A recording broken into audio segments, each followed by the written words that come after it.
O Senhor liberta os justos de todas as angústias, de todas as angústias. O Senhor liberta os justos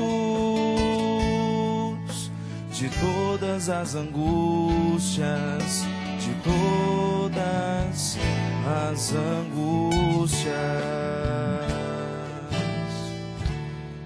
Bendirei o Senhor Deus em todo o tempo, seu louvor estará sempre em minha boca. Minha alma se gloria no Senhor, que ouçam os humildes e se alegrem. O Senhor liberta os justos de todas as angústias, de todas as angústias. O Senhor liberta os justos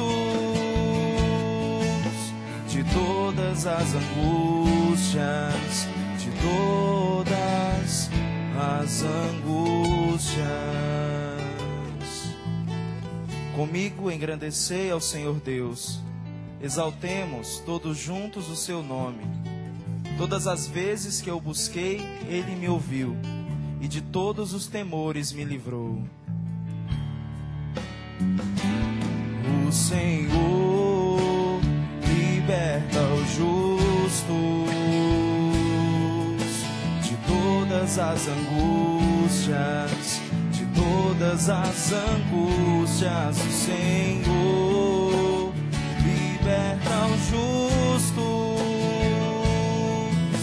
de todas as angústias, de todas as angústias. Contemplai a sua face e alegrai-vos, e vosso rosto não se cubra de vergonha. Este infeliz gritou a Deus e foi ouvido, e o Senhor o libertou de toda angústia. O Senhor liberta os justos de todas as angústias, de todas as angústias. O Senhor liberta os justos de todas as angústias, de todas as angústias.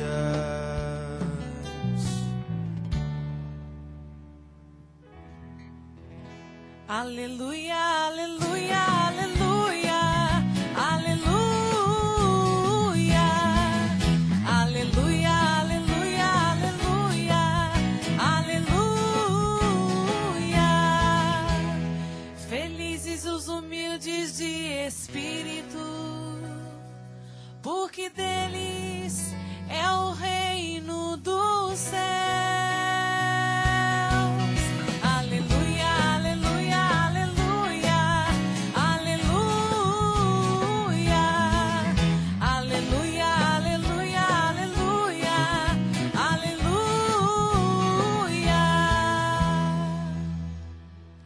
O Senhor esteja convosco. Ele está no meio de nós. Proclamação do Evangelho de Jesus Cristo, segundo Mateus. Glória a vós, Senhor.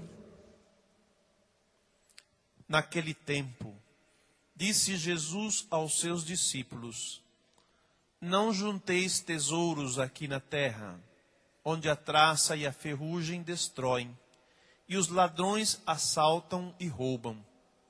Ao contrário, juntai para vós tesouros no céu, onde nem a traça e a ferrugem destroem, nem os ladrões assaltam e roubam. Porque onde está o teu tesouro, aí estará também o teu coração. O olho é a lâmpada do corpo. Se o teu olho é sadio, todo o teu corpo ficará iluminado. Se o teu olho está doente, todo o teu corpo ficará na escuridão.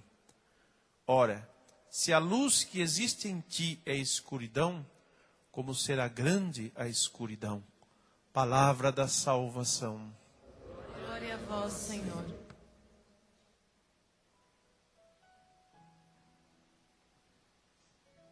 As palavras do Santo Evangelho perdoem os nossos pecados. Amém.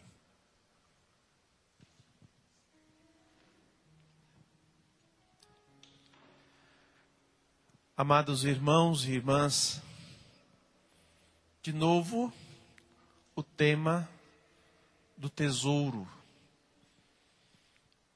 que Jesus quer nos instruir nesta liturgia de hoje.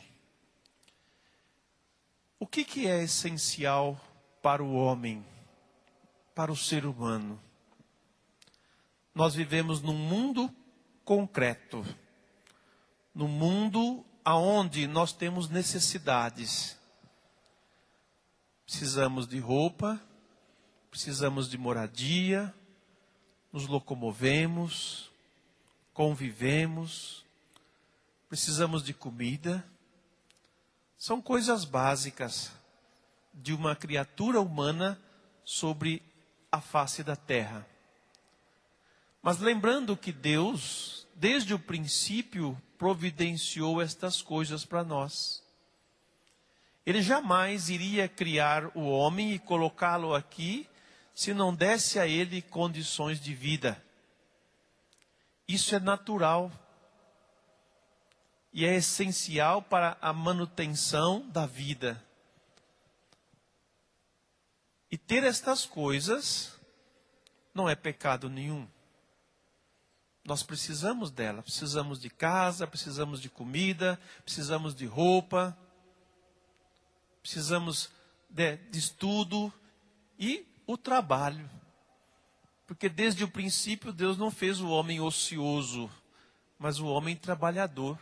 E o próprio Jesus, quando ele se manifesta a nós, na nossa humanidade, ele diz: meu Pai trabalha sempre e eu também trabalho.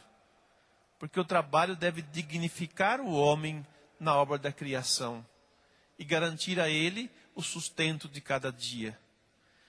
Mas o que o Evangelho de hoje está a nos instruir, a instruir discípulos, quer dizer, aqueles que seguem Jesus. Aqueles que não seguem Jesus, podem até ouvir este Evangelho e refletir sobre o que Jesus está dizendo, porque também este ensinamento não é só para os discípulos, é para todos aqueles que escutam a Deus, para se deixar instruir, para se deixar ser formado por Deus, e também descobrir aquilo que é o essencial, que é o fundamental para a sua existência, para a sua felicidade. E ele começa: não junteis tesouros aqui na terra, onde a traça e a ferrugem destrói e os ladrões assaltam e roubam. Isso aí nós sabemos perfeitamente. Como que as coisas se estragam, né? A roupa, num determinado tempo de uso, ela começa a se desbotar, daqui a pouco ela começa a se rasgar e um dia tem que trocar de roupa. O carro que nós temos, ou o nosso meio de locomoção, ele com o tempo vai se desgastando, vai se acabando. E assim tantas outras coisas. No dia a dia, elas vão se acabando e precisamos repor com artigos novos para que possamos continuar a nossa vida. Mesmo a nossa casa, de vez em quando, precisa fazer uma pintura nova, precisa arrumar o telhado, e assim por diante. As coisas vão se acabando, vão se deteriorando. Então Jesus pede para que nós não nos apoiemos nestas coisas. Mesmo o dinheiro, ele um dia se estraga. O Banco Central sempre está aí trocando as notas velhas, desgastadas, desbotadas. O dinheiro se estraga. Assim como o ouro e outros metais também, com o tempo eles vão sendo corroídos, eles vão se destruindo.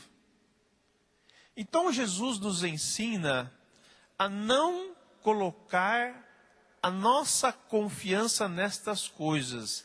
Estas coisas não devem ser a base, o fundamento para a nossa realização como pessoa humana. Isso não deve ser o nosso tesouro. Porque quando não estraga com o tempo, o ladrão vem e rouba. A traça vem e come. Não colocarmos a nossa vida em cima dessas coisas, como ponto principal. Mas ele pede para colocar o nosso tesouro no céu. Onde a traça não alcança, o ladrão não alcança, ninguém pode roubar de nós. Que tesouro é esse que Jesus pede para que nós guardemos no céu? É aquilo que é de mais precioso na nossa identidade, pela qual nós, no princípio, Deus criou a sua imagem e semelhança.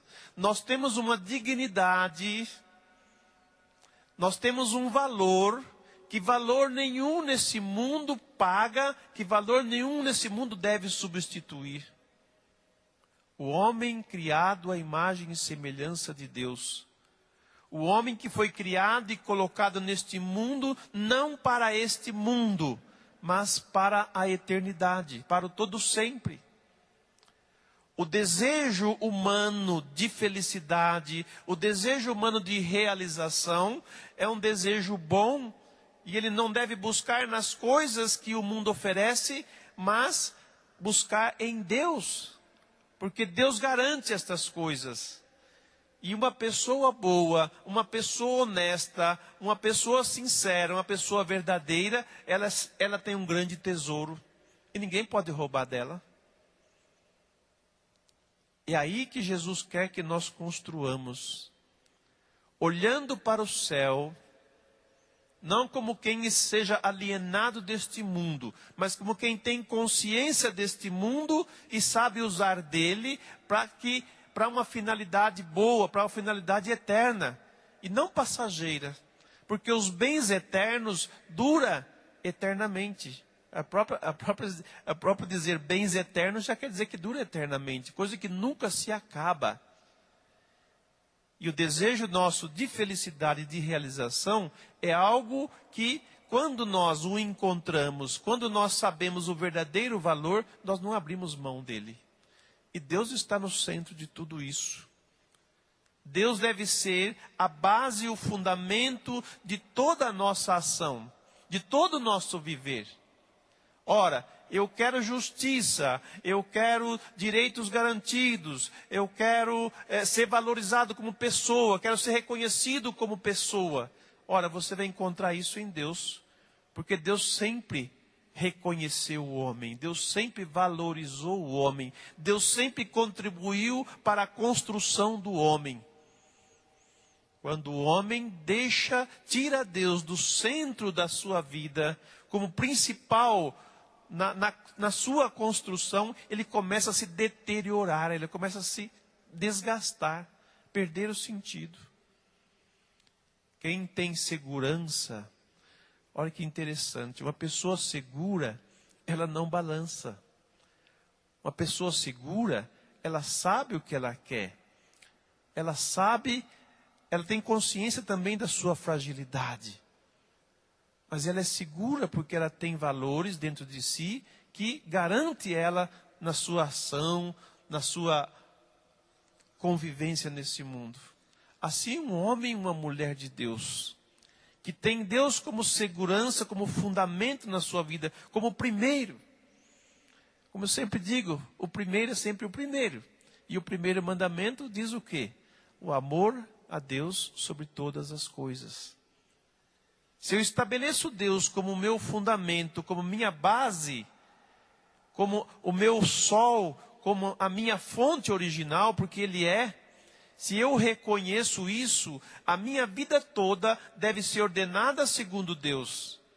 Então o cristão, ele não é aquele que é aprisionado nas coisas ou que busca a felicidade nas coisas, mas ele busca em Deus a luz para bem administrar todas as coisas, para bem administrar a sua vida.